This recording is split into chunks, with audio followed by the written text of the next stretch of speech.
welcome everybody. Again, good morning, good evening, good afternoon. This is radio's role in the cars of the future, a webinar organized by World DAB. Thank you for joining us today. My name is Ron Schiffelers. I'm going to moderate this webinar, getting you through the sections here. Myself, I'm working at NXP Semiconductors, where I'm a program manager responsible for the development of radio receiver ICs, so chips that go into the dash of the car. And I'm also a steering board member of World DAB and treasurer of World DAB. And World DAB basically commissioned some research last year. I think somewhere after the summer or during the summer, we started that together with Edison, a market research company who does these kind of researches. And the reason that we did that is that, yeah, we've been having radio in the car since 100 years, more than 100 years already. And I remember pictures of the nice first radios, which were in there with huge antennas, AM. And it was seen as a huge danger for the driver because you would be distracted. Well, I think we all know that radio survived, it's still there, and it has been a fantastic match. Still a fantastic match, and we've had many more functions and features coming into the car. And as World DAB, we wanted to conduct this survey with people all over the world to understand how do the end consumers see radio these days, and more particularly broadcast radio, and how do they see it in respect to all the other functions that are there. And that is what Edison has been researching, and that is what we're going to take a deep dive into today. This research has been presented at the World DAB Summit last year, November, but today we're going to spend a full hour deep diving into the details. So we will have a couple of sections, 4 sections in total, where Edison will do a presentation, and it will be followed by a Q&A panel discussion by a couple of people that we have here on the screen, and I will also introduce them right now, because we have a very nice group of people with a lot of knowledge about the radio and the car market with us today. So first, I would like to introduce Tom Webster. I don't know where he is on your screen. For me, he's on the left middle side. He is senior vice president at Edison Research, and he has about 20 years or nearly 20 years of experience researching consumer usage of technology, new media, and social networking. With us, we also have April Cardy-Sip. She is Executive Vice President of Industry Affairs at the NAB, so the National Association of Broadcasters, and she's leading the radio, television, and membership teams at the NAB. Next to that, we have Joe D'Angelo from Xperi. He is a Senior Vice President for Broadcast Radio over there and responsible for the global broadcast radio business and product development. And last but not least, we have Lawrence Harrison, Director of Automotive Partnerships at Radio Player Worldwide, where he is leading the work with the automotive industry across the world, I would say. So before we go into this first section, some housekeeping. We're recording this session, so you can always look it back afterwards on the World DAB YouTube channel, I think that is. There is also a possibility to ask questions. So if you would go with your mouse to the bottom of the screen, hover over there, you get a couple of buttons, and there is a Q&A button. If you have any questions regarding what is being presented, please put your questions in that Q&A, and I will see them, and I will try to pick questions out of that and bring them to the panel over here. Yeah, that's it. I would like to hand over to Tom for the first section. Tom, go ahead, please. Thanks, Ron. So as we get into today's deep dive, we thought it would be important to recapitulate what the main points of this study really were, the principal learnings that we discovered. One of the things that we wanted to do with this survey, we wanted it to be a significant piece of research. We wanted it really, it's probably not fair to call it a global study, but we did do it in 6 different countries. We conducted qualitative and quantitative research studies in Australia, France, Germany, Italy, the UK, and the US.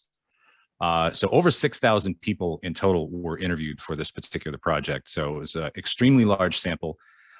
And in the sample, basically comprises two different groups of people: people who are in the market for a new car, or who have just recently purchased a new car. And here we're saying a 2018 or newer vehicles. So everybody in this sample is either a prospective car buyer of a recent or new model car, or recently purchased one. So we're really getting people that have just either been in that kind of shopping mode, or are about to be in that shopping mode for a new car. So they're really thinking about what the features are, what kinds of benefits they're looking for in the vehicle that they're trying to purchase. So one of the things that we learned in terms of all of the respondents across all 6 countries here is that radio is still consumed at least once a day by anywhere from 68-69% in Australia and the US to as much as 84% in Germany. And if you add the once a week to that, then the weekly listening to radio is pretty close to 90% in most countries. So radio still consumed every single day. And I want to be clear here that what we're talking about is broadcast over the air radio. We're not talking about streamed radio, and that's going to be true throughout this presentation, that we're talking about broadcast over the air. We're very careful to make those distinctions. It's something that we track in the United States in our Share of Ear study to really break out streaming radio versus broadcast over the air. And if you do listen to the radio, you probably listen to it in a car or a vehicle. Again, across all 6 countries, you'll see numbers here in the mid to high 80s in terms of listening to radio in a car or vehicle. So this is something that is done widespread, continues to be a universal behavior here. So we learned a few things in this particular project, and I wanted to highlight the kind of the top findings here, which you're going to see on this infographic. At the top there, almost all in-car radio listeners say a broadcast radio tuner should be standard equipment in every car. And I'm going to break that down by country in just a moment. Second, in the middle of the page here, when considering which car to purchase or lease, radio is the most important audio feature to have ahead of USB ports, Bluetooth, Android Auto, and Apple CarPlay. And I'm going to show you some data on that. And really at the bottom here, one of the biggest stats, 82% of prospective car buyers say that they are less likely to buy or lease a car that does not have a radio. One of the things that we learned in this project is that these opinions are shared across all of these countries. You'll see there's incredibly high agreement here. And I've put an arrow next to radio should be standard in every car or vehicle, which was at the top of the previous page. And you'll see across all 6 countries, the percentage of the sample that agrees with that is at least 90%. So it's an extremely widely held perception that radio should be standard in every car or vehicle. We asked people to name the top 5 audio sources that they wanted in their car. And again, across all 6 countries, a broadcast radio, AM, FM, DAB, DAB+, depending on the country, was the top selection in every country. And I'm going to break that down a little bit more finely later in the presentation. But you can see here that in terms of the other pieces of technology, people want other forms of technology. Obviously, Bluetooth does well, USB port does well. But overwhelmingly, what we learned in this project is that people want choice. They don't want one to replace the other. They want to have the choice in the car. And really the last kind of highlight here that I will point out, suppose the car or vehicle you were considering to purchase did not have a broadcast radio, would you be less likely to purchase that car? And we have published basically the combination here, much less likely and somewhat less likely. But I would point out just the much less likely. Those are extraordinarily high numbers. So clearly having a broadcast radio in a vehicle does appear to be important across all 6 countries that we studied things. So Ron, I'll turn things back to you. This is also recent car buyers, apologies, and you'll see those numbers are also very, very high. So both prospective and recent car buyers. So Ron? Yeah, thank you, Tom. That is really impressive, those numbers that you're showing. I mean, if I have to summarize it, people are listening a lot to radio still. People are listening a lot to radio in the car, and they still want the radio in the car. I mean, that's what I take from what you're saying. But maybe more interesting is also to hear what the panel is thinking. So, Lawrence, I mean, if you look at this, anything that stands out for you from these numbers and what Tom is presenting? Yeah, thanks, Ron, and thanks, Tom, for that. And hi, everyone. Great to have you on board for this webinar. Yeah, I mean, this is a really significant piece of research, not just because of the numbers and the breadth of research that Tom highlighted, but one of the reasons that Radio Player wanted to invest and partner in this was that we conducted a very similar piece of research back in 2016, where we looked at 3 major markets, 1,500 car buyers across those markets, and asked very similar questions. And in fact, we deliberately built in some of the same questions to this survey. And we were interested to see whether there was going to be any change, any difference. But it was really pleasing to see over that 6-year period that the importance of broadcast radio and radio has endured. So back in 2016, we had 82% of people saying that they would not consider buying a car without a radio. That was the much less and somewhat less likely. And 90% of people believe that radio should be free and easy to listen to. And I think just from the headlines that you've seen from Tom, that's really consistent. So the first thing I take from this is that broadcast radio is an enduring medium and has been for some time and continues to be really important for car buyers. The second quick point I'll make is that, obviously there's a high degree of importance on having radio standard, but it's not just enough just for it to be there. I think this shows the real value that people place on broadcast radio. So we believe it's got to be prominent and easy to access. And we also believe that we then need to invest in the user experience. So I know those are themes that we'll probably come back to throughout the course of the webinar. Okay, thanks, Lawrence. April, I mean, you are representing the NAB, so the National Association of Broadcasters. From a broadcasting perspective, I mean, what does all this mean to you? Thanks, Ron. Same with Lawrence. Anybody that stepped into a new car or gone into any new vehicle knows that there's a variety of displays and touchscreens and other features as technology and innovation in the space continue to advance. And that does lead to big differences in the infotainment experience. But one thing that you saw from this research that has not changed is consumers' absolute love of local broadcast radio stations. So, that top line in the research shows that people want it standard. Other US-based studies published last year found similar research. I think it was 91% of vehicles said that having something in the dash in the United States was important, but 72% said it was indispensable. So this is consistent with that research and also consistent across the world. Our partners at Commercial Radio Australia couldn't join us today because it's past midnight, but they also partnered in the study, and they wanted me to mention that AM and FM also remain really strong popular mediums for the audiences in that part of the world too.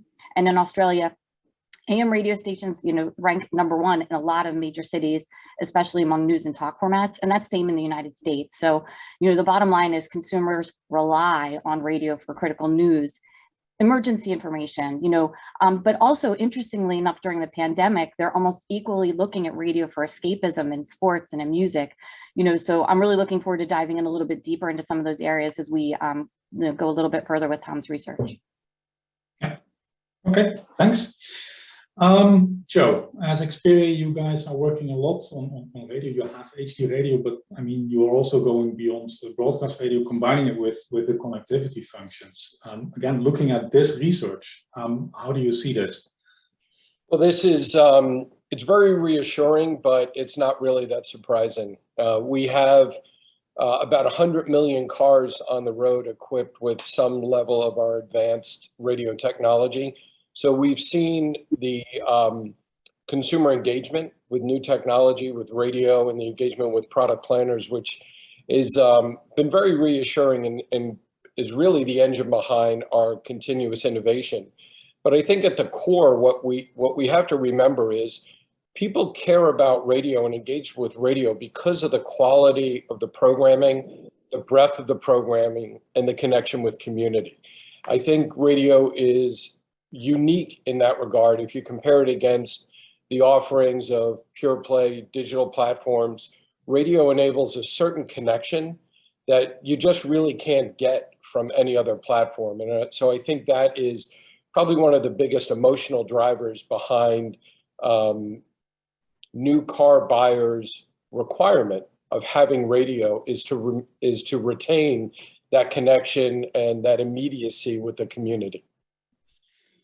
Yeah, and I think the reliability is another aspect. I think Tom will come back on these aspects as well. Often called the last man standing, and I think we've had, unfortunately, a couple of examples in the world with natural disasters, the bushfires in Australia and so on, where radio was the last remains to get information on what's really was happening. So it's the entertainment part, but it's also a safety aspect to it in that sense. So very important to also keep that in mind, to be honest.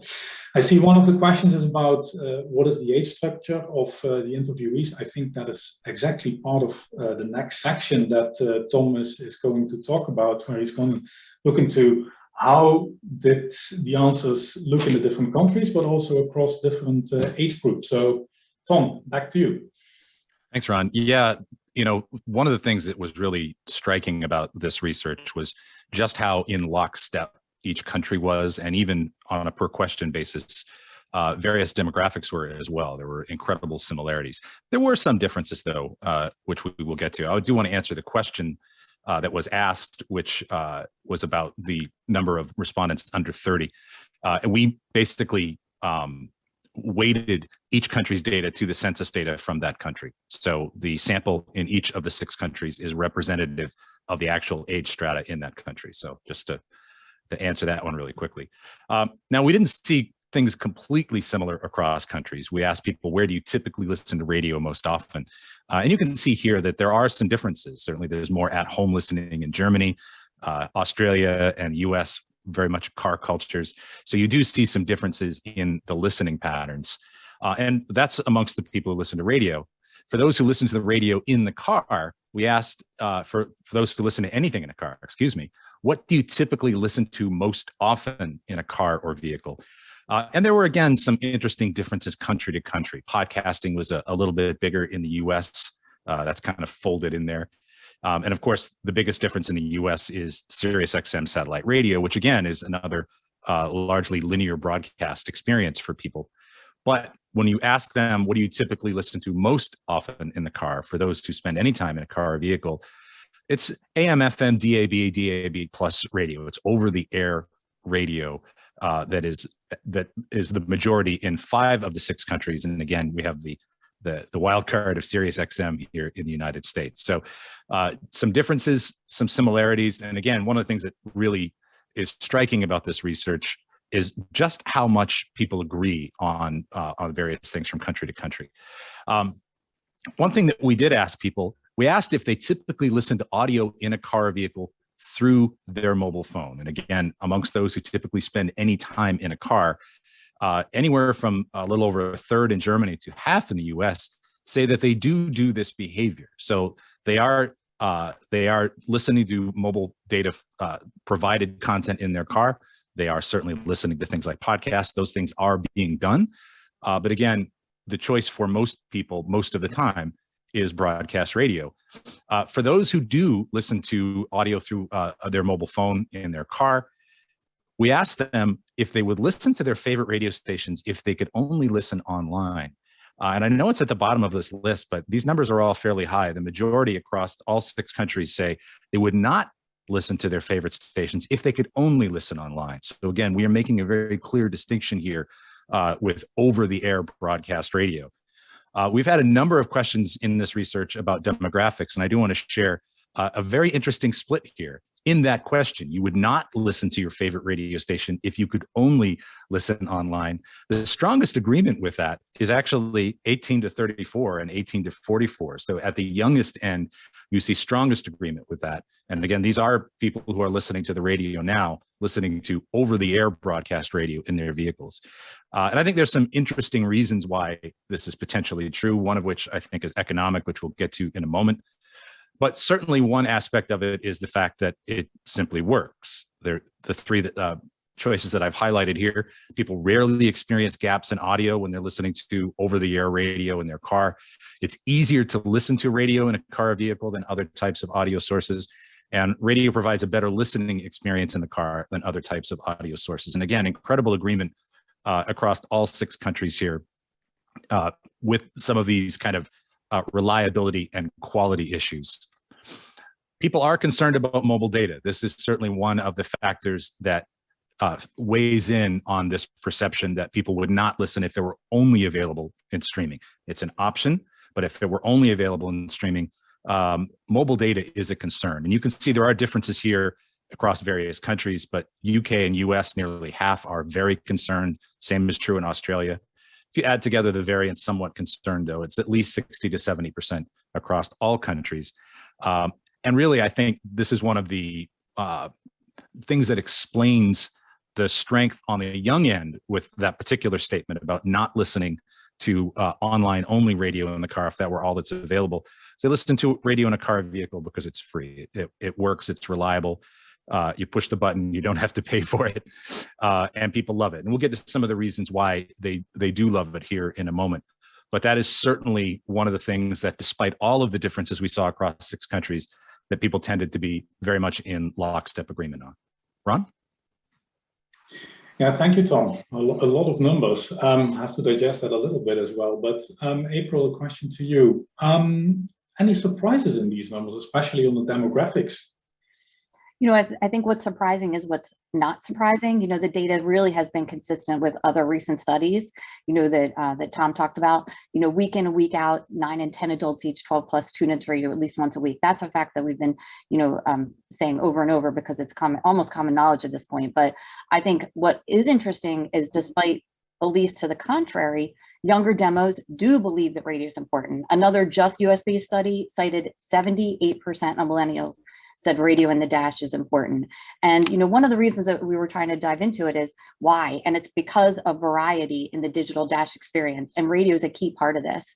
You know, a majority of age groups found that the clutter of the content choices is difficult to sift through. So having their pre-programmed radio stations with consistent programming and the stuff they know, you know, that kind of just really makes a difference for them because they know what to expect. And as Tom also noted, over the air is, you know, by far the most popular way. Although streaming is available, 90% is listened, you know, over the air, you know, through the tuner. You know, it's really vital, like, that people are aware that for, I think it's every, you know, Tom, you did this study too. I think it's every 7 minutes of AM, FM radio listening is 1 minute on the streaming, right? I think that's what it was in the United States, you know, and also note, very, you know, go ahead, Tom, sorry, I see you unmuted. Is that right? Yeah, go ahead. That's bang on. That's according to our most recent share of ear data. Excellent. So, you know, and one other thing I think is vital that we've been talking about is that it's free. You know, we can't say that enough. You know, having something that you don't have to pay a subscription for, you know, that you can get, you know, in a variety of areas. You know, there's no data charge. These are all things that are, you know, extremely important. But it's important not just to demographics that are, you know, on the older side, but also the younger side, like, you know, the people that have been reaching out and asking questions on. Yeah. So, Lawrence, I see you nodding. You want to add something to this? Yeah, definitely. I mean, I think just talking about those younger demographics, I mean, Tom mentioned that's probably one of the questions that I've had most about the research since we launched it and looking into some of those age group splits. And Tom picked out a couple of things there where you look at some of the younger demographics, and maybe to people who haven't seen some of the research that's come before, it might be counterintuitive. And I just had a look at some of the other things in there. And, you know, for example, in the 18 to 24 age group, you know, 86.3% said they were less likely to buy a car without a radio. And just to be clear, that was the highest number across all of the age group. Now, I don't think we would have expected necessarily to see that when we were going into this research. And I think it just speaks to the importance and value again on radio. Again, 78% of the 18 to 24 said broadcast radio was a really important feature when buying their next car. And that was higher than Apple CarPlay, Android Auto, and online music services. Again, not necessarily something that people who aren't close to radio and broadcast radio would expect to see. Some of us kind of know the numbers and expect to see that. So that was really interesting, doing that deeper dive into some of the age groups and what that showed us. But just to finish, to echo April's point, what's really important is some of those things that really play to broadcast radio. So, you know, simplicity, and people expect it to just work. They know they're going to be less dropouts or no buffering. They know it's going to be free. And I think at the core of the radio experience, the broadcast radio experience, we shouldn't forget that simplicity and what people want from radio. We need to build on that and make it a rich experience. But I think that's really important. And that's true across all the age demographics. Yeah, that's true. Joe, with Xperi being the one behind HD radio, so the digital radio standard for broadcasting in the US, I mean, how do you look at the numbers for the US part that Tom was presenting? Yeah, I'd like to reiterate what Lawrence just said. I think, radio just works. And I think one of the values for radio now, as we transition from analog to digital, is the expansion of choice. I like to point out in the US, we have a great, number of markets around the country. We have over 100 audio choices now over the air, all free.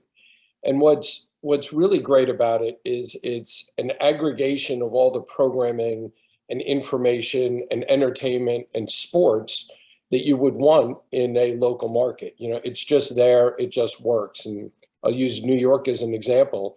Prior to going digital, we had about 45 FM stations in New York. We now have over 100. So the expansion of programming is really significant, and it's keeping that medium front and center in the car dash, and also maintaining that simplicity and consistency of operations. I'd like to take also one of the questions that came in about SiriusXM. In the context of the US market, I think SiriusXM service and local terrestrial radio are very complementary. They have different economic structures, but I think, myself as a consumer, I use both. And I think they're very different, though, in the kind of information, the kind of community they deliver, and obviously the economics. So I don't think SiriusXM is necessarily preferred, as the question asked, but it is definitely, a complementary linear audio technology in the States. Okay. I see also a lot of questions coming back on particular status of DAB in certain countries, etc. I suggest that we take that back to World DAB in the project office and see how we can refer back to those questions offline, because a lot of that information is available from the website of World DAB. Let me see, are there any other questions coming in at this moment? I think the question on the age structure has been answered, I guess, and I hope. If not, just let me know.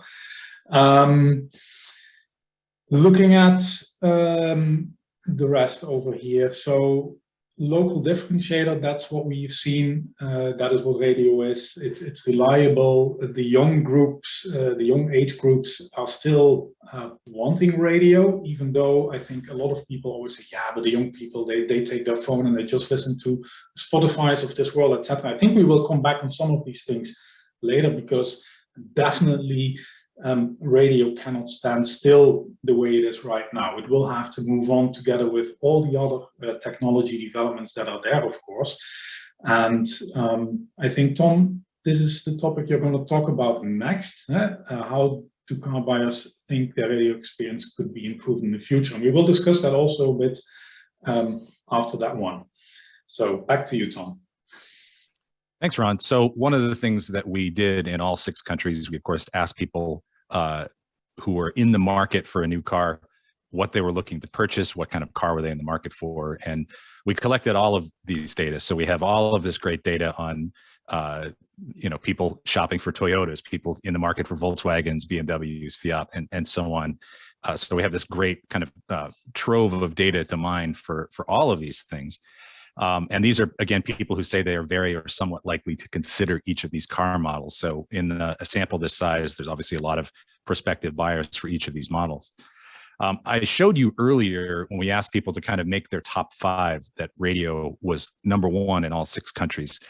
When we break it out, when we ask people when choosing which car or vehicle to purchase or lease, how important are each one of these various entertainment options? And here again, with all of the choices that people have available, radio, over-the-air radio is #1 in 5 of the 6 countries, and it's in a 3-way tie for first, basically, in Australia.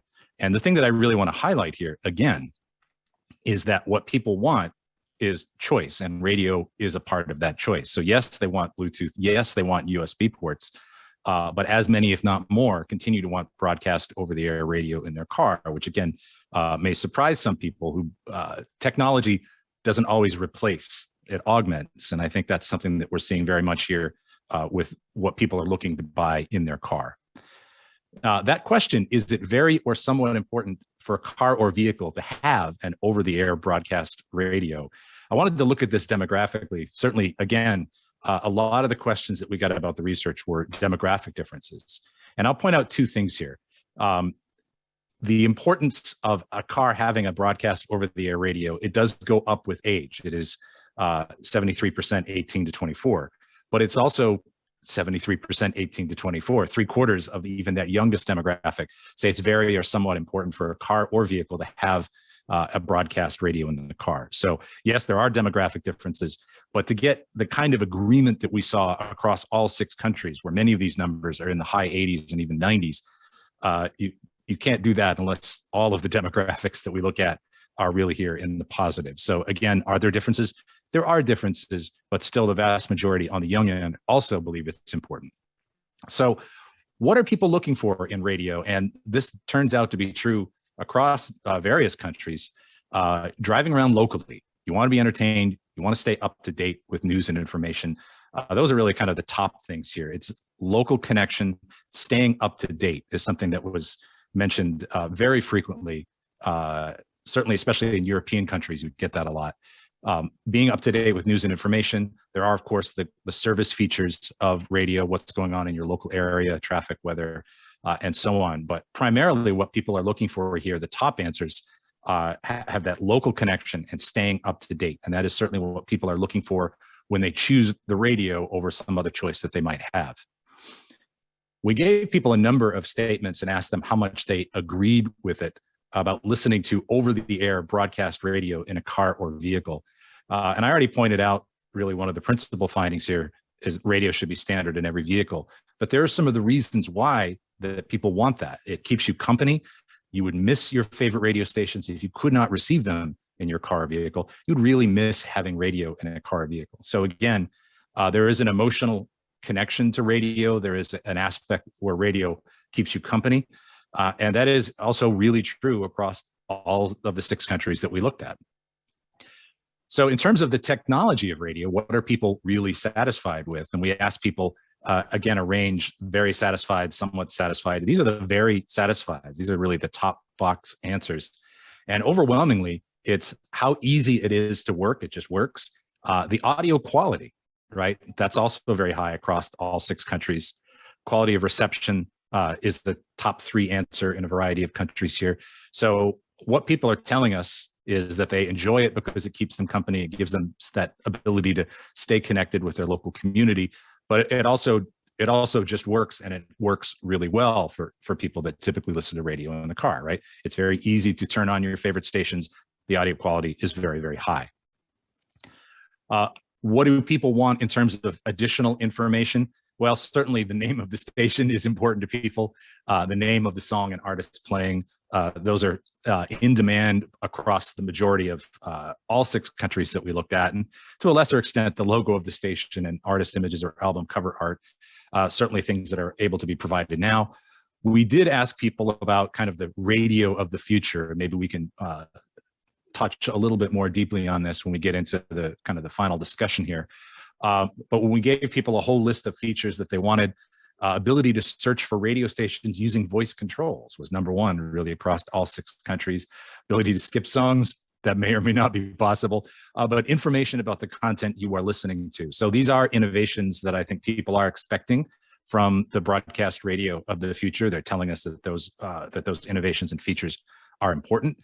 And then there's other information here. Again, another aspect, ability to ask for song or station information using voice controls, recommendations for other audio programs you might be interested in. All of these things I think are certainly possible and being worked on, although I can't wait to hear from the panel what some of those innovations might be. So I just want to wrap all of this up by saying this was a significant piece of research, a large sample across 6 countries, and attitudes towards broadcast over-the-air radio remain very, very positive. I think there's innovation that is required to keep up. I think there's innovation that people are expecting. But what people enjoy about radio is that it does provide high quality experience. It is very easy to use in the car. And again, there is that expectation that it's a standard feature across their cars, and it would affect their purchase decision if it did not have it. So very significant piece of research we're very proud to be involved with. And again, it backs up a lot of the things, as April mentioned, that we have studied in our other data from Share of Year about the importance of over-the-air delivered broadcast radio. So, Ron, I'll turn it back to you. Yeah, thank you, Tom. Yeah, a good piece of research and actually confirming that the 100-year marriage is still on between radio and car, to be honest. But Joe, if I look at what Tom was just presenting, people want radio. I mean, that's a clear thing. But people also want all the other stuff, all the other gimmicks that are there, USB, Bluetooth, streaming, what have you. And I know that you guys are working a lot on the connected part of the car. Can you explain a little bit from your experience what you're doing and what you think would be the innovations that have to come in cars to keep radio interesting for the future?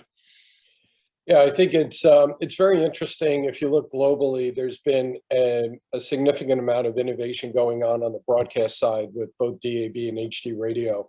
And that's resulted in kind of a proliferation of choice and content and some of the advanced features that Tom presented with imagery and station logos.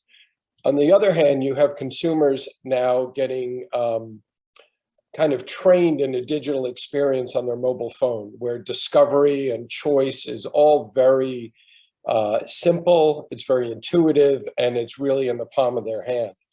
And so what we have been doing is looking at how can we take advantage of the expansion in broadcast content, the connectivity that's coming into the car, and bring some of those advanced features and discovery mechanisms into the vehicle. We've seen it pretty obviously on the video side. If you look at how platforms like TiVo and Roku and Apple TV have evolved to aggregate content, we're seeing the same thing now in audio in the car. And we have deployed this platform now in 68 countries because of the demand for radio, and because actually for the aspirations of car companies to build a single global radio. It's long been the desire of the industry to be able to build one SKU and deploy that around the world. And it really hasn't been possible until lately. And actually, thanks to a lot of the technology that your company is bringing into the ecosystem. So that's what we're up to, building this ecosystem that aggregates content, really enriches discovery around radio, regardless of the broadcast medium, whether it's HD, DAB, or even analog. Yeah, I think one of the things that you're mentioning is it needs to be a global approach, and it needs to be the same everywhere, more or less. Intuitive use of the radio is an important one, and I also saw back in Tom's numbers, easy to use. Yeah. Here I want to switch to Lawrence, because Lawrence, you've been working a lot in the user experience group of World DAB, so I'm pretty sure you have some ideas and findings from that work with respect to what could be done with respect to radio experience in the car.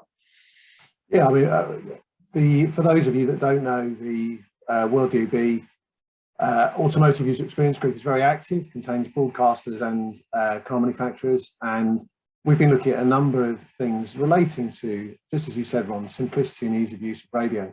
I mean, you know, we firmly believe at Radio Player that the hybrid experience, so where broadcast meets IP, should be the baseline now for a rich radio experience with broadcast at its heart. And I think the Automotive User Experience Group also agrees, and the user experience guidelines that have just been, the new version of which have just been launched, go and do a deep dive on that and look at the best practice and guidelines around creating a really consistently good performing broadcast hybrid experience. I think a couple of things to touch on is that obviously voice came out high as something that people want to see, how they want to see their radio develop in the car. And World DAB has also included some information on voice and the importance of phonetics from broadcasters in getting that working well in car. And there's other work being planned at a steering board level. But I just wanted to say that from a Radio Player perspective and from a World DAB perspective, those features, voice, and also the ability to access more information about the content you're listening to, those features speak, and things you can create around that, speak to the need for collaboration between broadcasters and car manufacturers. You can't get great features in those areas without those constituencies working together. So, you know, we've built a database of phonetics over a period of time from broadcasters, and that's available to car companies. And I think if you were looking at more information about the content you're listening to, you know, that could be as simple as a more button when you're listening to a station that takes you into related stations, podcasts, or sister group stations, and even the experience in that broadcaster themselves. But that has to be a collaboration between broadcaster and the car manufacturer. So we feel that's particularly important.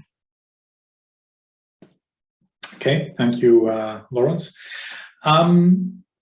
April. So what we heard about was really about how radio in the car needs to evolve, ease of use, connectivity, hybrid, same approach across the world, people being able to find stations. If you take a look from the broadcaster's perspective, can you tell us a bit about what's happening on the broadcaster side in terms of innovation towards the future? Sure. One thing I also I love what Joe and Lawrence were saying, you know, as far as the future of the radio. You know, another note is advertising, you know, and, you know, as you're driving in a car, you know, getting this advertising for a local, you know, service or local community. You know, the first slide talked about consumers who are going to buy a car and that type of, you know, what type of car specifically. You know, in the US, there's over 15,000 full power AM and FM radio stations and more than 10,000 low power booster translator signals, you know, that serve the local communities around the country. So, you know, radio is local, fundraisers are local, advertising that's local. You know, how can we engage with these directly? You know, and local personalities also make a difference. So, you know, the secret sauce is that they're local and that, you know, the DJs and they're in the community. And as the study says, you know, broadcast is the platform that people listen to most in the car by far. So auto manufacturers also know this and they buy advertising time on radio too, because it does make an impact on their sales. You know, if you're looking to buy a car, you know, not only, you know, as this study showing that people are looking to buy cars, but that people that are looking to buy a car, at least 92% of potential auto buyers show that advertising increases foot traffic into stores, and radio is right there. You know, it's an immediate, you know, way for people to go right to the location.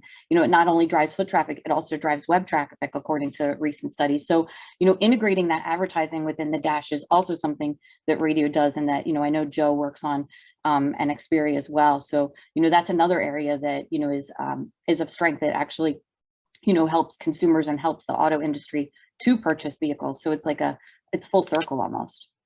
Mm-hmm. Okay. Looking at questions from the audience, there's actually a couple of questions related to AM. I would say in the digital area, who cares about AM? But AM is still an important medium for broadcasting. And you could say in Europe, well, I see a lot of switch off happening on AM. But of course, the geographics in Europe are completely different from, let's take Australia, US, which are huge countries in that sense.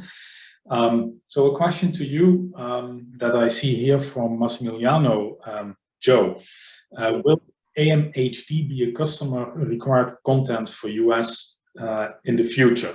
Because they say some car makers are removing AM band from the car, mainly by the electrification of cars, going to electrical vehicles, interferences, and so on. So how do you see that one? It's a great question, and there is some history and some precedent. But first and foremost, HD radio was always positioned as a market-based transitional technology from analog to digital. There is no mandate. We don't have something equivalent to the European Electronic Communication Code that's mandating HD radio. It's really market driven. So we are seeing the application rates increase and more large brands go standard with HD radio. We're also seeing broadcasters now migrating to all digital AM, which is an extremely powerful, high performance digital way to broadcast audio over the AM band. We have about a dozen stations across the country that are implementing this now, and they're seeing significant increase in performance. And that directly translates to performance in traditional internal combustion vehicles, but more importantly on the electric vehicles. Electric vehicles obviously have a very high noise floor. When you start to convert to digital broadcast, the signals are so robust that they're able to really survive in that noisy environment and deliver a great user experience. We have seen some car companies pull AM only to put it back in. There's a big European brand did this a couple of years ago. They got significant customer complaints and they put AM back in. That being said, there's a real question about the future viability of AM and what that migration looks like. So I think we do have an immediate technological response to deal with electric vehicles, but I think we'll see how the AM ban evolves over time. Yeah, and I think that answers the other question from Thomas Brown as well, about what the real usage is of AM in the car. Maybe April, you can say something about that from the NAB perspective. Usage of AM, for example, in the US, how big is it? Do you have any numbers at hand? I know this is maybe an unprepared question in that sense, but yeah, I don't have any numbers at hand, but as mentioned earlier, both in Australia and in the United States, several of the #1 stations in major markets are AM stations, especially news and, and sports, so, and we didn't get to talk about this earlier, but something that, we really should note is, as we mentioned, the ease and, reliability of radio is a differentiator, but the lifeline and, the vital resource it is in rural areas, especially that might be, poorly served by wireless, communities or wireless networks. So, for over 70 years in the United States, radio has been, the emergency messaging system for, the United States federal government, and as the primary entry point for FEMA, the Federal Emergency Management Agency, and it's because the resilience of radio and a lot, like I said, of this, that comes across all radio, but, AM stations, obviously, a lot of AM have news, as we talked about, our sports, and, it does Amber Alerts for missing children in the United States. When the power goes out, this is something, that happened to Tom. Tom didn't experience a power loss, I don't think, but we were talking earlier today about how, there's a blizzard and there's 2 feet of snow and 100,000 people, in the Northeast lost power due to a blizzard. Last year, 4.5 million people lost power in Texas, due to a sudden cold snap. Even, hurricanes, last year we had a Hurricane Ida come across, the internet is, when it goes out or when the power goes out, radio is a lifeline for these hazardous conditions, weather, wildfires, evacuations, and now more than ever during the pandemic. So, AM and FM, stations, but I wanted to make sure we touched on that. I know we briefly talked about it, but it's really, one of the biggest differentiators, by far is the emergency, status of being able to keep people up to date, in a time of need. okay, thank you for that answer. I see another question from Nicholas Humphrey, but actually, I want to postpone that question, and maybe Tom, you can bring in that question into the panel discussion that we're going to have right now, which you are going to moderate. So I'm going to hand over to you. Well, as someone who does a lot of audio work, basically, I'm rarely surprised by things when we conduct research in the audio space. That said, there were some things that surprised me in this study, and so one of the things that I will just throw out to the panel, to whoever wants to take it, is what surprised you? What did you learn from this study that was either counterintuitive to you or was true to an extent that maybe you didn't previously suspect?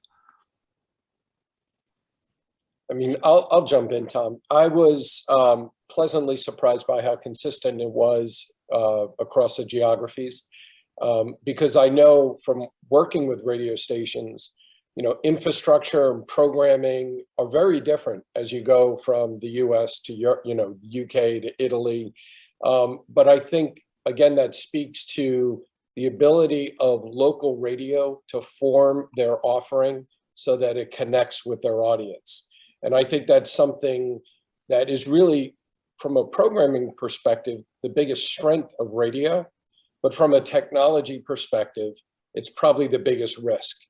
The localism, the fragmentation, the different, just the distributed nature of it. So the big strength in programming needs to be complemented with a great technology offering. So that's something that really was reassuring to me, quite honestly. I mean, I could jump in, and just from my perspective, Tom, I think there was probably a couple of things. I think what was surprising was probably how broadcast radio compared to some of those other features that are available in the car. You know, I was, kind of quite impressed to see that, when you're looking at the top feature, the top choice, that amongst all demographics, that was coming out. Broadcast radio comes out above Apple CarPlay, Android Auto, and also online music services. And I think, we get asked sometimes about those kind of differences in demand from demographics. And I think this comprehensive study shows just where radio places against those other features. So I think that was really important. And the other one was one that we touched on earlier, which was, although you do see some differences in those responses from the age groups, I think some of that counterintuitivity that we talked about earlier was surprising to me. And some of it was pleasantly surprising as well, in terms of those 18 to 24 group, for example. And, the fact that they, I think over 80%, 83% wouldn't buy a car without a radio. And I think that just speaks to the importance and the value placed on radio. Yeah, I think.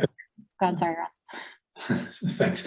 I think if I look at specific numbers, they might be surprising, but I think the bigger picture for me was not so surprising. And of course, I've been working in this radio space for a long time already, and I've seen that radio has been always popular. And we've had situations like we have for today, where a lot of people say, yeah, but you have IP coming in and there's Spotify, why would you want to listen to radio? And I think we've had many examples from April, Joe, and Lawrence today on why radio is still great with the live content, the local aspects, and so on. But we had similar situations some decades back when the cassette tape came in, and when the CD came in, when the USB stick came in. People said, yeah, why would you still need radio? I think radio has some unique aspects that will always be loved. But what I also take from the stats that you're showing, Tom, where people also say, yeah, but I also want streaming and I also want USB and all these other fancy things that are there. I would expect, and I think what is really required from the radio stations on the content side, on what they offer, but also from the car manufacturers on how they design the radio, is that they integrate all these functions, because they can merge together, they can be used together. And that is one of the ways to go to the future and one of the innovations to go for, and to keep radio as one of the interesting aspects in the whole set of features that are there. That is an important thing that I expect needs to happen. And maybe back to you, April, because you also wanted to state something. Yeah, then I think the most interesting thing for me, or surprising thing, is, we're still in a pandemic. And when we did this, this research last year, sometimes that shifts numbers to a certain extent, and in certain studies, but the consistency of the popularity of radio remained very strong and still remains strong. But how they listen might be different. They obviously listen for news and information, but the fact that it keeps you company, that it puts you in a good mood, you're still finding out popular songs, all those are still really popular, as well as news and information. So during a pandemic, things are, you just wonder how things might be a little different, but the consistency and people's love, and I think their connection with local communities became even stronger. So I think that kind of showed through the research, and I really loved seeing that. Well, just build. Oh, sorry. Go ahead, Lawrence. Well, no, I was just gonna build on that. I think some of the findings about the emotional kind of radio, I think, will, as April was alluding to, be really useful and important for some of the marketeers out there. Whether that be in the broadcast side or even in the car manufacturer side. And I think this research is really important for the whole industry, but I do really hope that within our sort of car manufacturer partner friends, that this can be communicated and socialized within a broader part of the company than just maybe the sort of some of the radio people that we have spoken to traditionally. So I'm talking here about the product managers, some of the marketeers, some of the digital and software teams, just so that they can get some insight into the importance with which car buyers place on radio. I want to put a couple of questions together here. Nicholas Humphrey asked, VW does an amazing job of seamlessly switching between DAB and FM. If car radio automatically switched between DAB, FM, and IP transparently, would that alleviate concerns about online streaming? We also got a question, in a context of decreasing data tariffs and increasing bandwidths, don't you think broadcasting over the air will lose one of the major advantages it has today over online radio? So I'll just throw this out to the panel. What is the role of streaming in the car? What is the future of streaming in the car? And are these things going to change?